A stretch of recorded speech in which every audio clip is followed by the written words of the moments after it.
It's another video about masks. How exciting. So here's the thing. You have a unique opportunity now, as just a random citizen walking around, to be a hero. Okay? This mask is not a protection for you. This mask is a protection for everyone around you.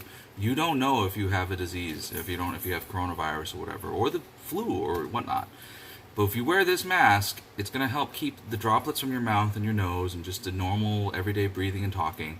It's going to keep that inside the mask and off of everybody else. And if by doing that, you're not just protecting, the people that you run into, you're protecting their families.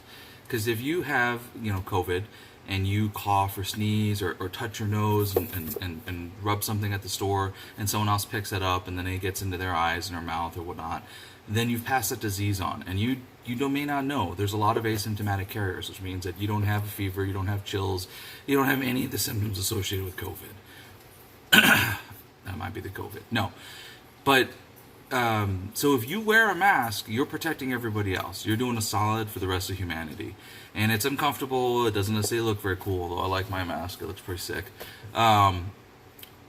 But it's something that you can do that's very simple, that's going to help everybody else out. It's like washing your hands and everything else. So if you wear a mask, you're doing us all a favor. If you're working in a supermarket or something like that, and you wear a mask, bless you. You're really helping out keep people safe.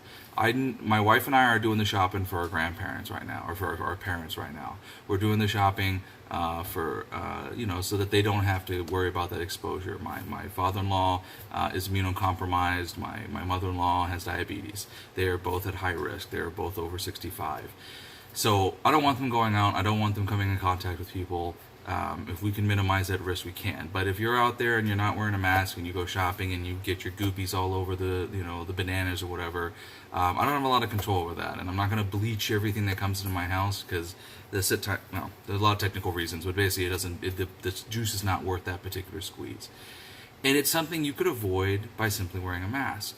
So be a hero, wear a mask, do us all a solid, help out the healthcare providers, help out these people that you're saying are heroes, because we're working really hard out here, and you have a lot of power in making this better, in making stopping the spread of this disease. And you don't have to have a government tell you to stay home, or you don't have to have any of this other stuff. You can do it yourself. It's something I'm asking you as a human to another human. Do us a solid. Hook us up, man. Make this happen for us. Also, if you're worried about mass surveillance and stuff like that, masks are actually relatively effective at disrupting that. Apparently there's new technology that gets around that, but generally speaking, if you're covering up this much of your face, it's kind of hard to tell who you are. So if you're on the little paranoid side, Bob, I'm looking at you, masking up's a great idea. That's about it. Come on, guys. Let's all work together on this, okay?